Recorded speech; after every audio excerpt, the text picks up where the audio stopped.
Assalamualaikum warahmatullahi wabarakatuh. Yang terhormat Ibu Pustika Ayuning Puri, mohon izin perkenalan, nama saya Ramdhani dari kelas MJ703. Pada kesempatan kali ini saya akan mempresentasikan hasil bedah jurnal dengan judul Evaluasi Strategi Investasi pada Pasar Modal Digital dan Cryptocurrency dalam Manajemen Keuangan Perusahaan. Di mana latar belakang yang diambil yaitu yang pertama, pasar digital dan cryptocurrency mengalami pertumbuhan pesat tetapi memiliki volatilitas tinggi dan regulasi yang belum matang. Kemudian yang kedua, perusahaan menghadapi tantangan dalam mengelola investasi digital untuk memaksimalkan keuntungan sambil memitigasi risiko. Kemudian rumusan masalahnya yang pertama, bagaimana strategi investasi dapat diterapkan secara efektif.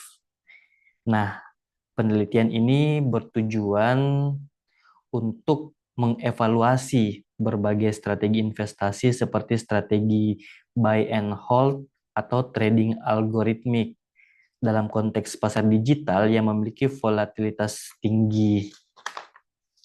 Kemudian rumusan masalah yang kedua yaitu bagaimana perusahaan memanfaatkan peluang pasar digital. Nah, fokus ini mencakup analisis peluang yang ditawarkan oleh teknologi blockchain dan aset digital serta tantangan regulasi yang menyertainya. Kemudian rumusan masalah yang ketiga yaitu bagaimana strategi investasi disesuaikan dengan tujuan keuangan perusahaan.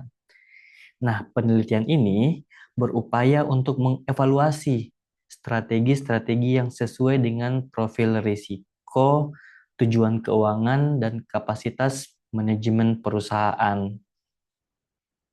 Kemudian selanjutnya, apa sih tujuan penelitian? Jadi tujuan penelitiannya itu yang pertama, mengidentifikasi strategi investasi yang efektif, seperti buy and hold dan trading algoritmik. Nah, ini tujuannya yaitu untuk mengevaluasi strategi investasi dalam konteks pasar modal digital dan cryptocurrency. Kemudian tujuan yang kedua yaitu memberikan wawasan tentang tantangan dan peluang investasi digital, yaitu memberikan wawasan tentang tantangan-tantangan dan atau peluang investasi digital, yaitu memberikan pandangan menyeluruh tentang tantangan seperti ketidakpastian regulasi, serta peluang yang ditawarkan oleh pasar modal digital termasuk potensi teknologi blockchain. Kemudian tujuan penelitian yang ketiga yaitu menyusun panduan pengambilan keputusan investasi bagi perusahaan. Nah, ini seperti apa? Yaitu seperti memberikan wawasan dan panduan bagi praktisi keuangan dan manajer perusahaan dalam mengelola investasi mereka, memastikan bahwa strategi yang diterapkan sejalan dengan tujuan keuangan perusahaan di era digital. Kemudian metodologi penelitian, yaitu yang pertama pendekatan literatur review. Nah, pendekatan literatur review ini menggunakan pendekatan sistematis untuk mengumpulkan, menganalisis, dan mensintesis literatur yang relevan tentang strategi investasi di pasar modal, digital, dan cryptocurrency. Nah, sumbernya ini berasal dari jurnal akademik, konferensi, buku, dan publikasi terpercaya. Kemudian selanjutnya yaitu hasil penelitian. Hasil penelitian yang pertama yaitu tren investasi digital, yaitu volume perdagangan dan kapitalisasi pasar aset digital itu terus meningkat. Di sini maksudnya pertumbuhannya pesat karena investasi pada pasar modal digital dan cryptocurrency ini mengalami peningkatan yang signifikan dengan volume perdagangan dan nilai kapitalisasi pasar yang terus-menerus meningkat. Nah, yang kedua yaitu manajemen risiko. ini diversifikasi portofolio diperlukan untuk mengurangi risiko volatilitas tinggi. Yaitu yang pertama di bagian diversifikasi ini mengurangi dampak risiko dengan menyebarkan investasi ke berbagai aset digital. Kemudian untuk volatilitas tingginya yaitu pasar digital dan cryptocurrency dikenal dengan pergerakan harga yang cepat dan signifikan, yaitu memerlukan strategi manajemen risiko yang kuat. Kemudian hasil penelitian yang ketiga, yaitu pentingnya edukasi, yakni pelatihan dan kolaborasi dengan lembaga riset ini sangat dianjurkan. Jadi sangat disarankan untuk terus meningkatkan pemahaman dan keterampilan melalui pelatihan dan kolaborasi dengan lembaga riset. Kemudian hasil penelitian yang keempat yaitu tantangan regulasi, yakni ketidakpastian hukum menjadi hambatan bagi pengembangan investasi digital. Nah, ini pasar cryptocurrency ini belum sepenuhnya diatur oleh banyak negara karena menciptakan risiko hukum dan kepatuhan bagi perusahaan. Kemudian selanjutnya kesimpulan, di mana saya mengambil 3 kesimpulan, yakni yang pertama, strategi manajemen risiko seperti diversifikasi dan derivatif penting dalam menghadapi volatilitas tinggi. Mengapa? Karena manajemen risiko dan regulasi dengan volatilitas harga yang tinggi ini memerlukan strategi risiko yang matang, termasuk diversifikasi dan penggunaan derivatif seperti futures and option.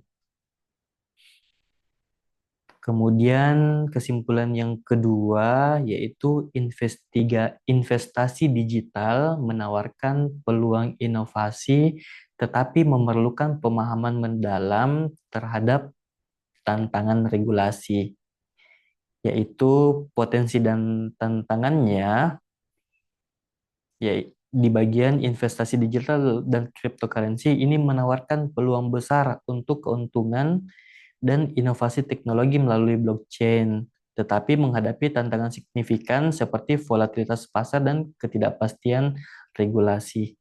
Kemudian kesimpulan yang ketiga yaitu edukasi dan penelitian lanjutan ini diperlukan untuk menghadapi dinamika pasar digital.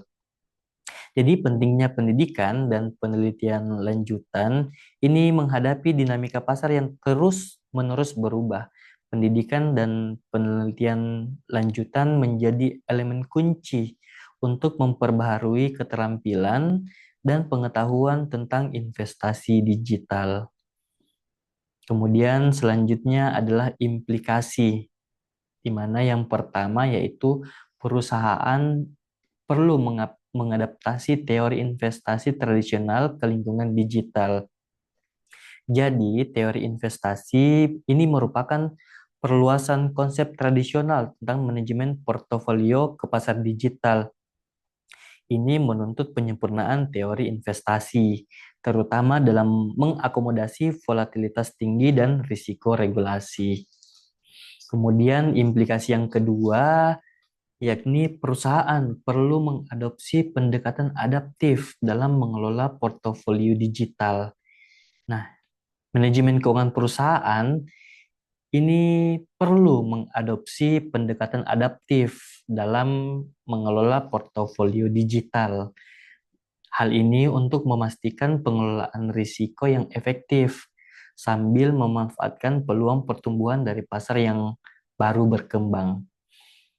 Kemudian implikasi yang ketiga yaitu manajemen keuangan ini harus fleksibel dalam mengelola risiko dan memanfaatkan teknologi blockchain. Nah, hal ini merupakan kebijakan investasi yang fleksibel. Mengapa? Karena penggunaan teknologi blockchain dan pendidikan yang terus diperbaharui ini menjadi prioritas utama bagi perusahaan yang ingin sukses di era investasi digital. Kemudian selanjutnya analisis kritik. Nah, yang pertama, apakah tujuan penelitian ini jelas dan relevan? Nah, tujuan penelitian dalam jurnal ini dinyatakan dengan jelas dan relevan.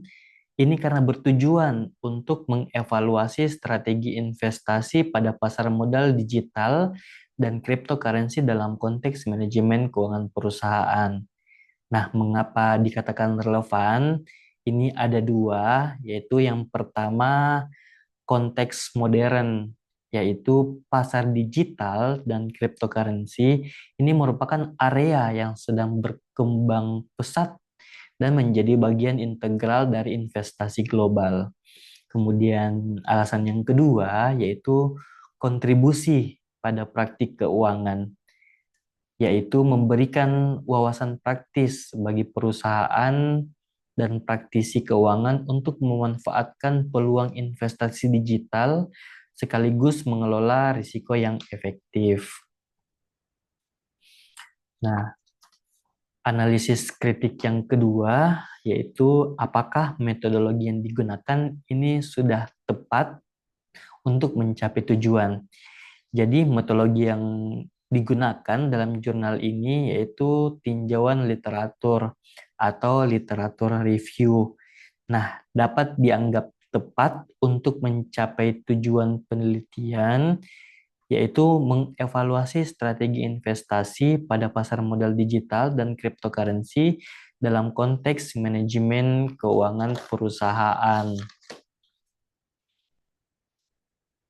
Kemudian analisis kritik yang ketiga, yaitu apakah hasil penelitian ini mendukung kesimpulan. Nah, ada 3 poin di mana hasil penelitian ini mendukung dikarenakan satu, yaitu konsistensi, yakni hasil secara langsung mencerminkan tema utama kesimpulan, seperti pentingnya strategi investasi yang fleksibel dan manajemen risiko. Kemudian yang kedua, penerapan praktis, yaitu rekomendasi berbasis hasil, seperti diversifikasi portofolio dan pelatihan internal relevan untuk menghadapi tantangan dan teridentifikasi. Kemudian yang ketiga yaitu data yang relevan, yakni literatur yang dirangkum memberikan dukungan empiris untuk kesimpulan, termasuk tren pasar dan penerapan teknologi blockchain. Kemudian analisis kritik yang keempat, yakni apakah terdapat kelemahan atau bias dalam penelitian. Nah, menurut saya ini ada 4 kelemahan dalam penelitian, yakni sebagai berikut. Satu, ketergantungan pada literatur sekunder. Kemudian yang kedua, ini fokus pada teori dan minim praktik. Kemudian yang ketiga, yakni keterbatasan representasi literatur. Kemudian yang keempat, kurangnya diskusi mendalam tentang risiko baru. Kemudian selanjutnya, bagaimana artikel ini berkontribusi pada bidang keilmuan. Artikel ini memberikan kontribusi signifikan, yakni satu, memperkaya literatur tentang strategi investasi digital dan manajemen risiko. Yang kedua, memberikan panduan praktis yang relevan untuk perusahaan dan praktisi keuangan. Kemudian yang ketiga, ini menyoroti dampak teknologi blockchain dalam pengelolaan keuangan yang modern. Kemudian memfasilitasi pengembangan kebijakan regulasi yang mendukung stabilitas dan pertumbuhan pasar digital. Kemudian apakah ada saran untuk penelitian lanjutan? Ini ada beberapa saran, yakni yang pertama memberikan validasi empiris atau atas temuan artikel ini. Kemudian saran yang kedua yaitu menggali lebih dalam tentang hubungan regulasi, teknologi, dan investasi. Kemudian yang ketiga, menyediakan wawasan yang lebih holistik dengan pendekatan multidisipliner. Kemudian meningkatkan relevansi praktik di dunia nyata melalui studi kasus, survei, ataupun eksperimen. Baik, demikian presentasi saya pada kesempatan kali ini. Kurang lebihnya mohon dimaafkan.